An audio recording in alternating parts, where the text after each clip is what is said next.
Hello guys, કેમ છો બધાય? મજામાં ને? સ્વાગત છે તમારું મારા નવા વ્લોગમાં. તો અત્યારે અમે આવ્યા છે અહીંયા અગાસી ઉપર. ઉત્તરાયણનો માહોલ કેવો છે એમ જુઓ ને તેજુને બેને જોવું તું તો એટલે અમે આવ્યા છીએ અગાસી ઉપર. પછી અહીંયા રમવાનું છે. ડાન્સ કરે છે જો, અને અક્ષર જોવે છે કેવી ઉત્તરાયણનો માહોલ જમ્યો છે એમ જોવે છે. તો કેવો જમ્યો છે ઉત્તરાયણનો માહોલ?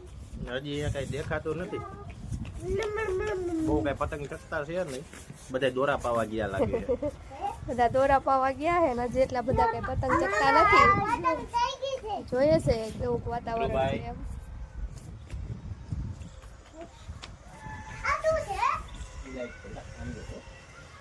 જેટલું બધું કામ પેલા જે ઉત્તરાયણ જેવું લાગતું નથી. હવે પેલાના સમય જેવા તો તહેવાર લાગતા જ નથી. હવે આમ ઉપર ઉપરથી બધા તહેવાર વયા જાય. ને પછી થઈ ગયો બીજો દિવસ, અને બીજા દિવસે જો અમારે ગરમા ગરમ ગાંઠિયા છે નાસ્તામાં. ચાલો કોને ખાવા છે ગાંઠિયા? ભાખરી, ચટણી, મસ્તના ગાંઠિયા, વળેલા ગાંઠિયા, ફાફડા ગાંઠિયા. અમારે આજે કરવાનો છે દૂધીનો હલવો. તો મમ્મી દૂધી ખમણે છે.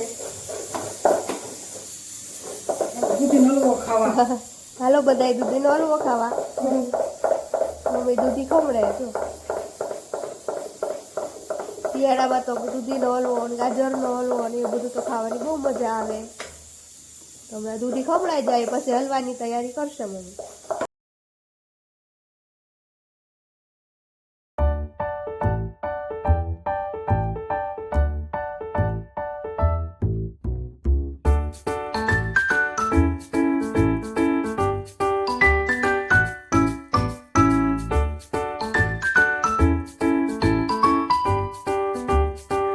ફાઇનલી બની ગયો છે ગાજરનો હલવો.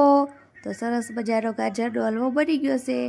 કોને કોને ભાવે છે ગાજરનો હલવો કોમેન્ટ કરીને જરૂર કહેજો.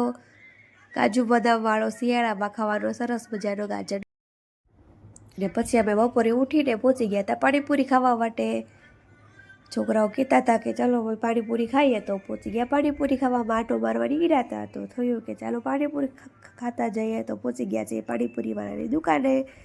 તો પાણીપુરીવાળા ભાઈને પાણીપુરીનો ઓર્ડર આપ્યો છે. ભાઈ પાણીપુરી બનાવે છે અને તેજુભાઈ જો સ્કૂટી ઉપર આડા આવડા થાય છે. જો સ્કૂટી પર નખરા કરે છે તેજુભાઈ.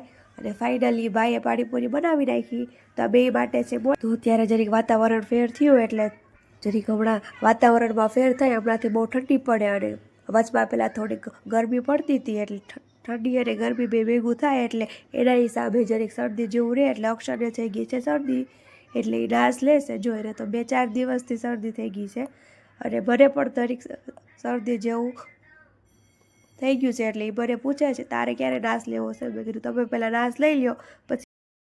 અને હવે ધ્રુવભાઈ પણ નાશ લેવા બેઠા છે. ધ્રુવભાઈને પણ સવારનું શરદી જેવું થઈ ગયું છે. તો સવારે દવા લઈ આવ્યા. તો ડૉક્ટરે કીધું કે ધ્રુવને તો એલર્જી રહે, એટલે એલર્જીના હિસાબે એને શરદી થાય એટલે ભેગું એને કફ થઈ જ જાય. એટલે ધ્રુવભાઈને કફ થાય એટલે નાશ વગર તો બટે જ નહીં. એટલે ધ્રુવભાઈને અમારે નાશ તો આપવો જ પડે. એટલે ધ્રુવભાઈ નાશ લેશે. જો એના પપ્પા એને ફોન જોતાં જોતાં નાશ લેવડાવે છે.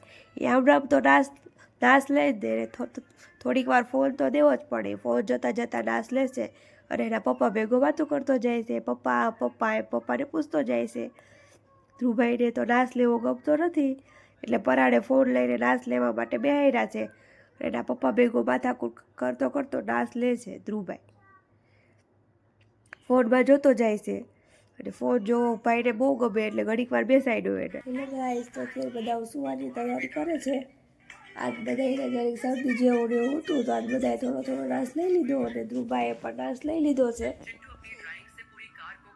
ધ્રુવભાઈ ફોન જોવા બેસી ગયા છે ને સુવાની તૈયારી કરીએ છીએ. 11:30 જેવું થયું છે. હમણાં 11 વાગે સુઈ જઈશું બધાએ.